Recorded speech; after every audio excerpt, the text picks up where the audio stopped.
Hello students, मैं दीपक डबकरा वेदा career institute के online platform पर आप सभी का स्वागत करता हूं। लास्ट क्लास में अपन ने भौतिक राशियों और मात्रकों के बारे में पढ़ा था कि भौतिक राशियां क्या होती है, मात्रक क्या होते हैं, मात्रक कितने प्रकार के होते हैं, भौतिक राशियां कितने प्रकार की होती है, मूल मात्रक किसे कहते हैं, व्युत्पन्न मात्रक किसे कहते हैं और कौन कौन सी पद्धतियाँ होती है जिसके अंदर मापन किया जाता है। यानी कि अलग अलग मात्रकों की जो पद्धतियाँ थी, MKS system, CGS system, FPS system और SI सिस्टम, इन सारी चीज़ों को अपन ने लास्ट क्लास में डिस्कस किया है। तो अभी तक आपने अगर वो वीडियो नहीं देखा है तो पहले एक बार आप वो वीडियो ज़रूर देख लें, ठीक है, ताकि आपको चीज़ें अच्छे से क्लियर हो जाए। ठीक है, आज अपन इससे आगे बात करते हैं कि अपन ने लास्ट क्लास में देखा था कि भौतिक राशियों में जो मूल मात्रक होते थे उनकी मूल संख्या जो थी वो 7 होती थी। ठीक है, मूल मात्रकों की संख्या जो थी वह 7 होती थी, यानी कि 7 आपके पास मूल मात्रक होते थे। उन 7 मूल मात्रकों में से जो काइनेमेटिक्स है, एक्चुअली जो फिजिक्स होता है इसे पूरा 2 पार्टीशन में डिवाइड होता है। ठीक है, तो अभी जो मैकेनिक्स वाला पोर्शन होता है उस पूरे के अंदर यह 3 राशियों का यूज़ सबसे ज़्यादा होता है। ठीक है, बाकी राशियों का यूज़ कुछ का इलेक्ट्रिक पोर्शन में होता है, ठीक है, और कुछ टेम्परेचर वाली यूनिट जो होती है उसमें यूज़ होता है। ठीक है, और साथ ही एक राशि जो थी पदार्थ की मात्रा मोल, जिसका अपन ने देखा था कि अणु परमाणु या पदार्थ की मात्रा को मापने के लिए आप उसका उपयोग करते हैं। तो यहाँ पर जो सबसे ज़्यादा यूज़ होता है वो इस 3 राशियों का हो रहा है। सबसे पहली राशि है द्रव्यमान, ठीक है, जिसे मास कहा जाता है। ठीक है, इसे इंग्लिश में मास कहते हैं। इसका जो मात्रक होता है यह किलोग्राम होता है और इसका सिंबल जो होता है यह kg होता है। इसे kg से आप दर्शाते हैं। कहीं भी आपको किलोग्राम लिखना है तो आप स्मॉल में kg के द्वारा इसको दर्शा सकते हैं। दूसरा जो मूल मात्रक होता है यह आपका लंबाई होता है, यानी कि लेंथ। ठीक है, इसका जो मात्रक होता है यह मीटर होता है और इसे स्मॉल m के द्वारा दर्शाया जाता है या इसे रिप्रेजेंट करते हैं स्मॉल m के द्वारा। और थर्ड जो इम्पोर्टेंट राशि है आपके पास, दैट इज टाइम, समय। ठीक है, इसका मात्रक सेकंड है और इसे s के द्वारा रिप्रेजेंट किया जाता है, स्मॉल s के द्वारा। इन भौतिक राशियों का यूज़ करके आप, ये मूल मात्रक है और मूल राशियां हैं। और अपन ने लास्ट क्लास में बात करी है कि डेराइव्ड क्वांटिटी या व्युत्पन्न राशियां क्या होती है और उनके मात्रक जो होते हैं वो मूल राशियों से या मूल मात्रकों से किस प्रकार से उत्पन्न होते हैं। तो आज इस क्लास में अपन वही डिस्कस करने वाले हैं कि इन मूल मात्रकों को छोड़कर जितनी भी दूसरे मात्रक होते हैं या मूल राशियों को छोड़कर जितनी भी दूसरी राशियां होती है, भौतिक राशियां, ठीक है, व्युत्पन्न राशियां होती है जो मूल मात्रकों से या मूल राशियों से उत्पन्न होती है, उनके मात्रकों को किस प्रकार से निकालते हैं, उनकी गणना कैसे की जाती है। ठीक है, अलग अलग पद्धतियों में उनके क्या क्या मात्रक होते हैं, ये सारी चीज़ें अपन अभी देखते हैं। बात करते हैं विमी सूत्र की या डायमेंशनल फॉर्मूला। विमी सूत्र को कहा जाता है डायमेंशनल फॉर्मूला, डायमेंशनल फॉर्मूला। ठीक है, इंग्लिश में इसके लिए वर्ड यूज़ करते हैं डायमेंशनल फॉर्मूला। अब देखिए डायमेंशनल फॉर्मूला होता क्या है, तो भौतिक राशि का मूल मात्रकों से संबंध दर्शाने वाले समीकरण को विमी सूत्र कहते हैं। ठीक है, आपको बोला है कि किसी भी भौतिक राशि का मूल मात्रकों से जो संबंध दर्शाता है, ठीक है, कि भौतिक राशि का मूल मात्रक से क्या संबंध है। लाइक एक एग्जांपल समझते हैं छोटा सा। आपसे कहा जाए वेग। अब वेग जो होता है यह होता है मीटर पर सेकंड, यानी कि इसकी यूनिट जो होती है, इसका मात्रक जो होता है यह मीटर पर सेकंड है। अब आप देख रहे हैं कि मीटर यानी कि यह एक प्रकार से क्या है, लंबाई है। सेकंड यानी कि यह क्या है, समय है। तो इस वेग का इस लंबाई से और इस समय से क्या रिलेशन है, क्या संबंध है, इस संबंध को दर्शाने के लिए एक फॉर्मूले का यूज़ किया जाता है, एक सूत्र का प्रयोग किया जाता है। इस सूत्र को हमेशा इस प्रकार से ब्रैकेट के अंदर लिखा जाता है, जहां ब्रैकेट के अंदर आप m, l और t की घात के रूप में इन्हें दर्शाते हैं या लिखते हैं। तो जो फॉर्मूला बनता है, तो जो सूत्र बनता है, इसे कहते हैं विमीय सूत्र। ठीक है, देखिए यहाँ पर द्रव्यमान को दर्शाने के लिए यूज करते हैं m, यानी कि मास के लिए आप दर्शाते हैं m।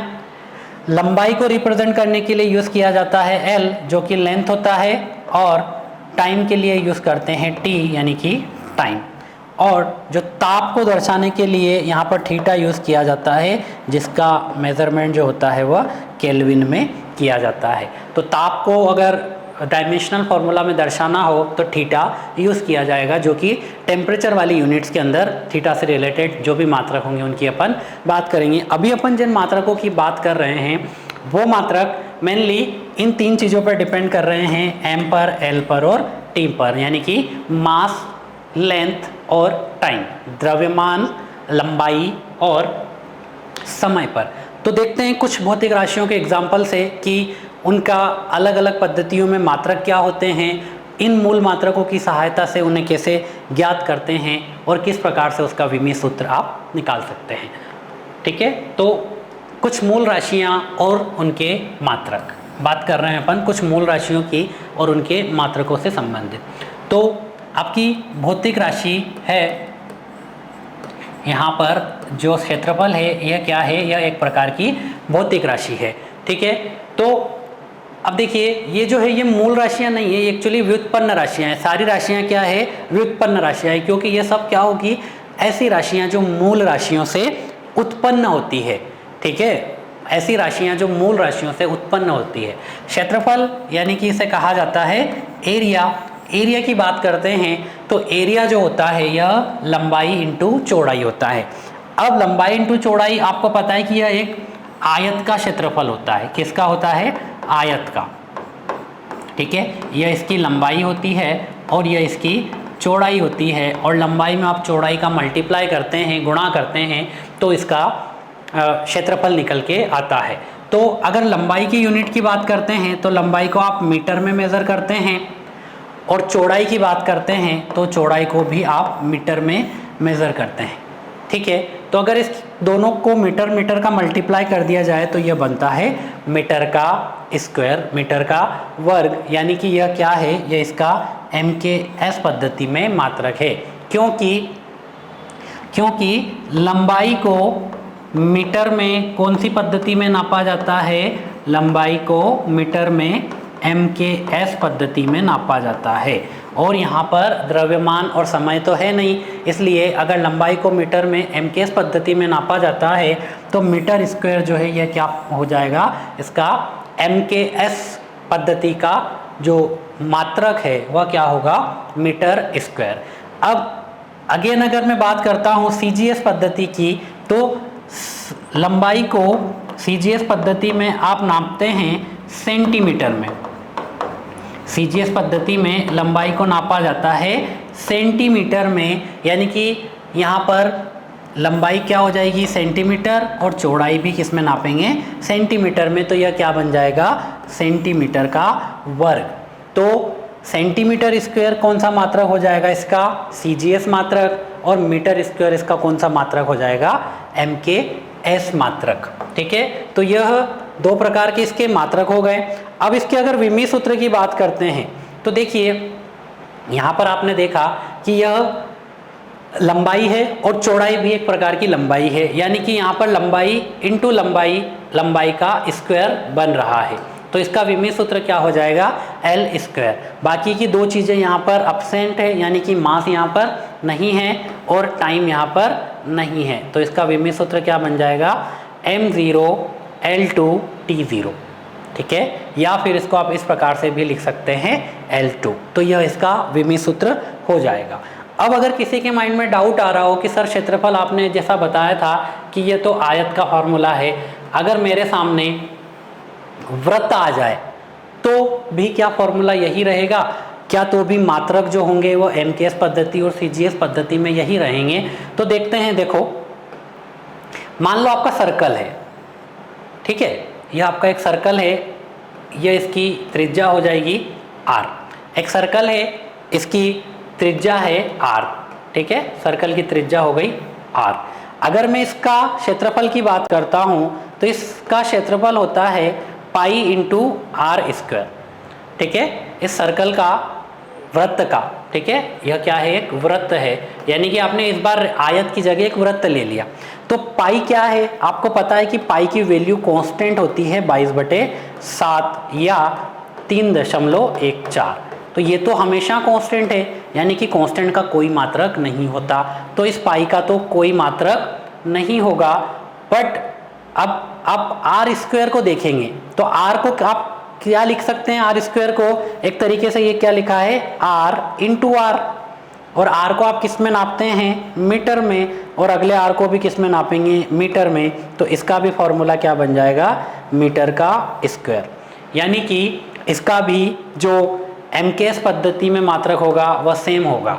यही त्रिज्या अगर आप सेंटीमीटर में ले लें तो मात्रक हो जाएगा सेंटीमीटर इंटू सेंटीमीटर, यानी कि सेंटीमीटर का स्क्वायर।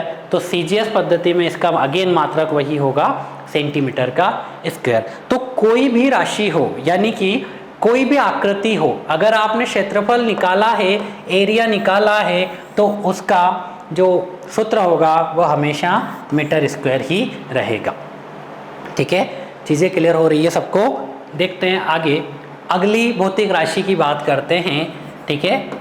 ये आयतन क्या है, ये आपकी एक भौतिक राशि है, यानी कि फिजिकल क्वांटिटी है, और इसे इंग्लिश में कहा जाता है आयतन, यानी कि वॉल्यूम, ठीक है। सो देखिए, अब वॉल्यूम होता क्या है, तो सबसे पहले तो ये समझना होगा कि वॉल्यूम होता क्या है। तो देखिए, मैं 3 चीज़ों की बात करता हूँ अलग अलग, ठीक है। आपका एक रूम होता है इस प्रकार से, ठीक है, यह एक आपका घनाभ है, क्यूबॉइड जैसे कहा जाता है, ठीक है, क्यूबॉइड, जिसकी लंबाई, चौड़ाई और ऊंचाई तीनों अलग अलग होती है, नॉट इक्वल होती है। लंबाई अलग होती है, चौड़ाई कुछ अलग होगी और ऊंचाई कुछ अलग होगी। अगर आप इसकी लंबाई को देखते हैं तो ये इसकी लेंथ हो जाएगी, ये इसकी चौड़ाई हो जाएगी यानी कि ब्रेथ हो जाएगी, और ये इसकी ऊंचाई हो जाएगी यानी कि इसकी हाइट आ जाएगी, ठीक है। तो इसकी लंबाई, चौड़ाई और ऊंचाई यह है। तो अगर इस घनाभ के लिए, ये किसकी बात कर रहा हूँ मैं, घनाभ की, तो इस घनाभ का मैं अगर आयतन देखता हूँ तो इसके आयतन का फॉर्मूला होता है लंबाई इंटू चौड़ाई इंटू ऊंचाई, ठीक है। अब आपको पता है कि लंबाई को आप मीटर में मेज़र करते हैं, चौड़ाई क्या है, चौड़ाई भी एक प्रकार की लंबाई ही है, इसे भी मीटर में मेज़र करते हैं, और ऊंचाई भी एक प्रकार की लंबाई है जिसे आप मीटर में ही मेज़र करते हैं। यानी कि आयतन का जो सूत्र बनेगा वो क्या होगा, मात्रक बनेगा वह मीटर क्यूब होगा। कौन से सिस्टम में, एमकेएस पद्धति में। क्यों, क्योंकि लंबाई को मीटर में कौन से सिस्टम में नापते हैं, एमकेएस सिस्टम में। सिमिलरली अगर आप लंबाई को सेंटीमीटर में मेज़र करें, अगर आप लंबाई को सेंटीमीटर में मेज़र करें, ठीक है, तो ये हो जाएगा सेंटीमीटर इंटू चौड़ाई को भी सेंटीमीटर में मेज़र करें और ऊंचाई को भी सेंटीमीटर में मेज़र करें, तो सेंटीमीटर इंटू सेंटीमीटर यह बनेगा सेंटीमीटर का क्यूब, ठीक है। और सेंटीमीटर जो होता है यह कौन सी पद्धति में होता है, तो सेंटीमीटर जो होता है यह सीजीएस सिस्टम में होता है। लंबाई को सेंटीमीटर में कहाँ नापते हैं, सीजीएस सिस्टम में, तो यहाँ पर सीजीएस मात्रक क्या हो जाएगा, सेंटीमीटर का क्यूब। अब अगर इसके डायमेंशनल फॉर्मूला या विमी सूत्र की बात करते हैं तो देखिए यहाँ पर केवल एक राशि है और वो है आपकी लेंथ। कितनी बार है, 3 बार। तो इसका विमी सूत्र क्या बन जाएगा, एल का क्यूब। क्या बनेगा, एल का क्यूब। यहाँ पर एम की वैल्यू क्या है, 0, और टी की वैल्यू क्या है, 0, क्योंकि दोनों यहाँ पर एब्सेंट है, अनुपस्थित है। मास यहाँ पर नहीं है और समय भी यहाँ पर नहीं है, यानी कि आयतन किससे मिलकर बन रहा है, लंबाई लंबाई लंबाई, लंबाई इंटू चौड़ाई इंटू ऊंचाई। यह भी एक लंबाई है, यह भी एक लंबाई है, और यह भी एक प्रकार की लंबाई ही है, ठीक है। सो आयतन का फॉर्मूला क्या हुआ, मीटर क्यूब या सेंटीमीटर क्यूब, या इसका विमी सूत्र क्या बनेगा, L⁻3। ठीक है। अब घनाभ की जगह कोई और आकृति भी होगी तो सबके लिए आयतन का फॉर्मूला हमेशा मीटर क्यूब और सेंटीमीटर क्यूब ही रहेगा। चाहे आप घन ले लो, चाहे आप घनाभ ले लो, बेलन सिलेंडर ले लो, या गोला स्फेयर ले लो। ठीक है, आप कोई सी भी आकृति लोगे सबके लिए वॉल्यूम जो है वो हमेशा सेम रहता है। आइए अगली क्वांटिटी की बात करते हैं, स्पीड, चाल। ठीक है, तो देखिए चाल होता क्या है, एकांक समय में चली गई दूरी को चाल कहते हैं। ठीक है, यानी कि समय के बयान अगर 1 कर दिया जाए तो जो दूरी है वही चाल के बराबर होगी। ठीक है, अगर इसको मैं 1 कर दूं तो जो दूरी है वो किसके इक्वल हो जाएगी, चाल के इक्वल। ठीक है, तो दूरी को आप नापते हैं मीटर में और समय को नापते हैं आप सेकंड में। दूरी का मेजरमेंट आप किस में करते हैं, दूरी को आप नापते हैं मीटर में और समय को आप नापते हैं सेकंड के अंदर। तो इसकी जो यूनिट बनेगी वो क्या बन जाएगी, मीटर और सेकंड के लिए एस, मीटर पर सेकंड। इसे इस प्रकार से डिनोट करते हैं, मीटर पर सेकंड। अब मीटर, अगेन मीटर किसका मात्रक है, कौन सी पद्धति में आता है, तो मीटर जो है वह MKS पद्धति में आता है। MKS सिस्टम में इसका मात्रक क्या हो जाएगा, मीटर पर सेकंड। और अगर आप CGS पद्धति में बात करेंगे तो क्या बन जाएगा, सेंटीमीटर पर सेकंड। क्योंकि यहाँ पर CGS पद्धति के अंदर आप लंबाई को किस में नापेंगे, सेंटीमीटर में, और समय किस में रहेगा, सेकंड में। तो सेंटीमीटर पर सेकंड ये जो बनेगा ये कौन सी यूनिट हो जाएगी आपकी, ये आपका CGS मात्रक बन जाएगा। ठीक है, अब यहाँ अगर आप विमी सूत्र देखते हैं तो यहाँ आपके पास दो चीज़ें हैं, एक लंबाई है और एक समय है। तो ये क्या होगा, लंबाई यानी कि L और समय यानी कि T। जिस प्रकार से लिखा है वैसा आपने लिखा तो इसका फॉर्मूला बनता है L/T। M तो यहाँ पर एब्सेंट है तो M को आपने M0 लिखा। अगर L की बात करेंगे तो L 1 है और T ऊपर जाएगा तो ये आ जाएगा -1। तो इसका विमी सूत्र क्या बन जाएगा, M0L T⁻⁻1, M0L T⁻⁻1, या M को नहीं लिखते हैं तो L T⁻⁻1 आपका स्पीड का फॉर्मूला बन जाता है। ठीक है, अगली राशि देखते हैं, घनत्व। ठीक है, दैट इज डेंसिटी। डेंसिटी क्या होती है, देखिए घनत्व की बात करते हैं तो द्रव्यमान और आयतन का जो अनुपात होता है वह कहलाता है आपका घनत्व। द्रव्यमान बटे आयतन जो होता है वही आपका घनत्व होता है। अब आपको पता है कि द्रव्यमान का जो मात्रक है, यानी द्रव्यमान को किलोग्राम में नापा जाता है और आयतन को आप नापते हैं मीटर में। ठीक है, आयतन को अभी आपने पिछली बार देखा, आयतन क्या होता है, मीटर का क्यूब। अब मीटर क्यूब क्या है, आयतन है। ठीक है, और किलोग्राम में किसको नाप रहे हैं आप, द्रव्यमान में। अगर मैं इन दोनों की यूनिट की बात करता हूं तो क्या होगा, किलोग्राम की यूनिट क्या आई, kg, और मीटर की यूनिट क्या होती है, m का क्यूब। ठीक है, मीटर यानी कि यह मीटर ही रहेगा तो यह क्या हो जाएगा, m का क्यूब, m की पावर 3 या इसका घन, तो इसकी यूनिट क्या बन जाएगी, kg पर मीटर क्यूब। यह क्या बनेगा, यह आपके घनत्व का सूत्र बनता है। और अगेन किलोग्राम किस में है, MKS पद्धति में है, मीटर किस में है, MKS पद्धति में है। तो किलोग्राम मीटर पर सेकंड यह कौन सा फॉर्मूला होगा, MKS पद्धति का सूत्र होगा। यहीं अगर इनको CGS पद्धति में नापना हो तो किलोग्राम को आप नापेंगे ग्राम में, किलोग्राम की जगह क्या हो जाएगा, ग्राम, यानी कि द्रव्यमान को आप में किस में नाप रहे हैं, ग्राम में, और आयतन को आप किस में नाप रहे हैं, सेंटीमीटर क्यूब में। यानी कि इसका जो फॉर्मूला बनेगा ग्राम पर सेंटीमीटर क्यूब, ये आपका CGS सिस्टम का फॉर्मूला बन जाएगा, ग्राम पर सेंटीमीटर क्यूब। ओके, अब अगर विमी सूत्र की बात करते हैं तो यहाँ पर ग्राम या फिर किलोग्राम है, यानी कि मास है।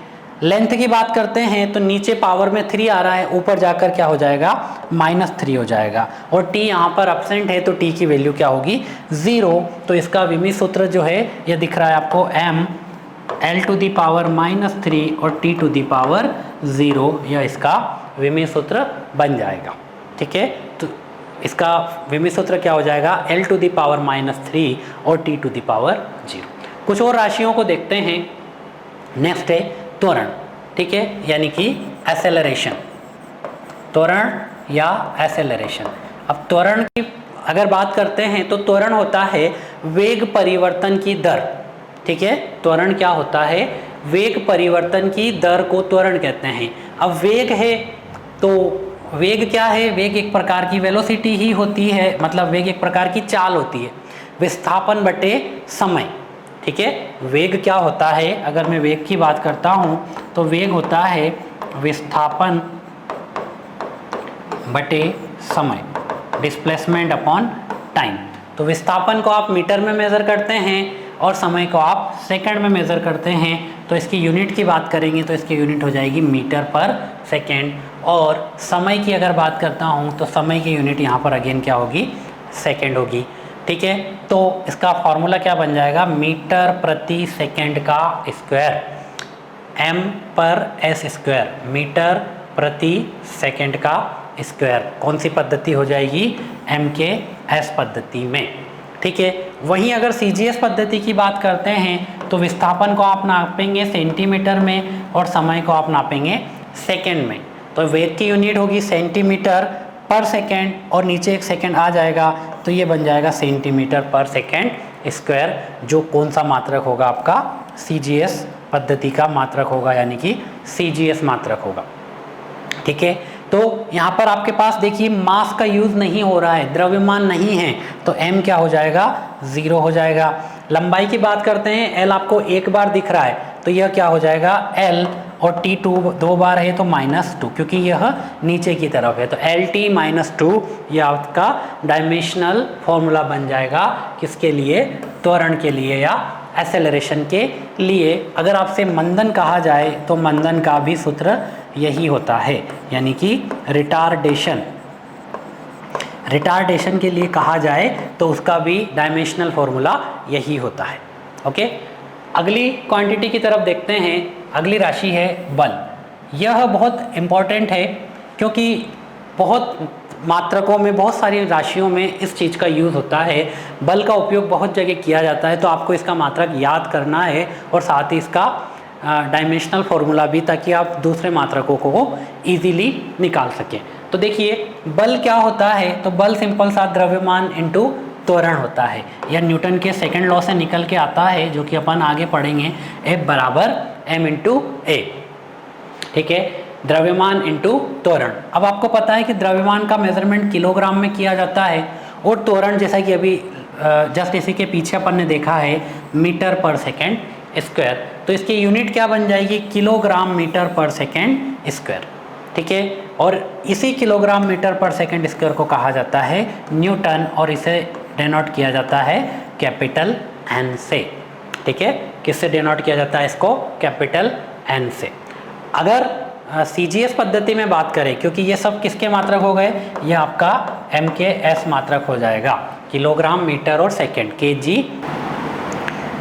ठीक है, अगर CGS मात्रक की बात करते हैं तो इसका जो CGS मात्रक होगा ये बन जाएगा ग्राम सेंटीमीटर पर सेकेंड स्क्वायर।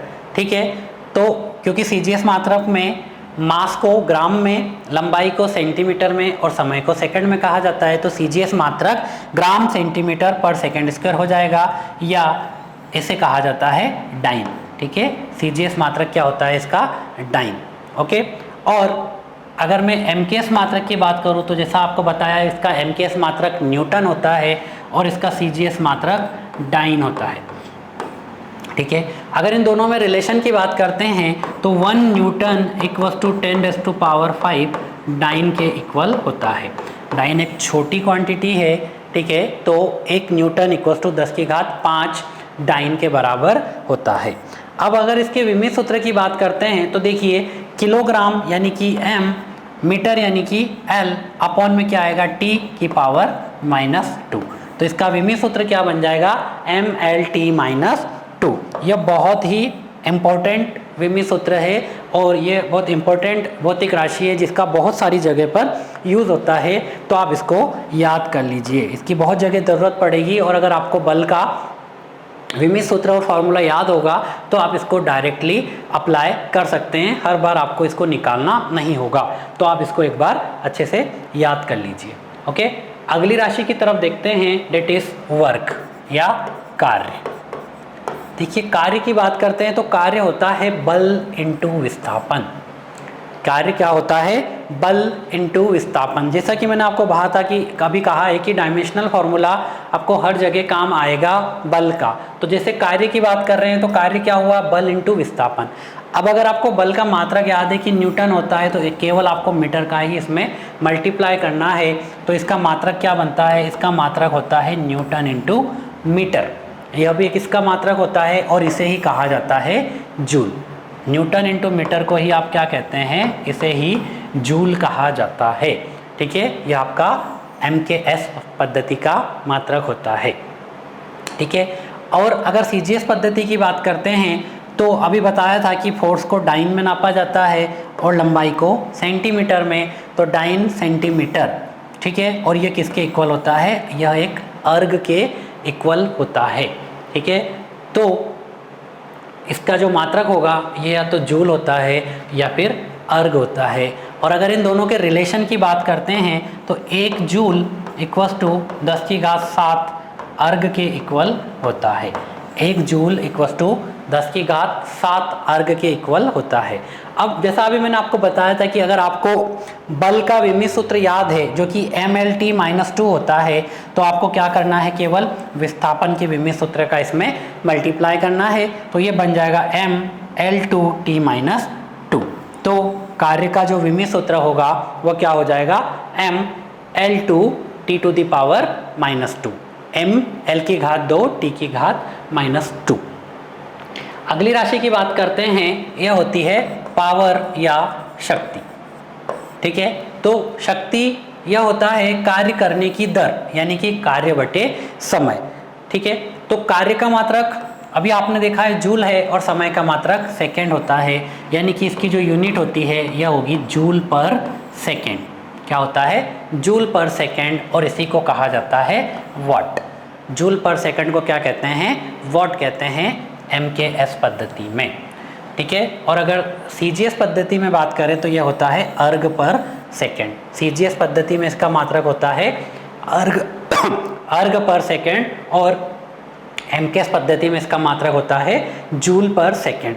ठीक है, तो जूल पर सेकेंड को वॉट भी कहते हैं। अब अगर इसके विमी सूत्र की बात करते हैं तो अभी आपने जस्ट इसके पीछे देखा है कि कार्य का जो विमी सूत्र था वह ML2T-2 था। ठीक है, और कार्य के साथ क्या इसमें ऐड हो रहा है? अपॉन में T आ रहा है, समय आ रहा है। तो इसका विमी सूत्र क्या बन जाएगा? ML2T⁻3। तो इसका जो डायमेंशनल फॉर्मूला होगा ML⁻2T⁻3 बन जाएगा। तो इस प्रकार से आप किसी भी भौतिक राशि का MLT के फॉर्म में कन्वर्ट करके उसका MKS मात्रक, उसका CGS मात्रक और उसका विमी सूत्र निकाल सकते हैं। ठीक है, थैंक यू।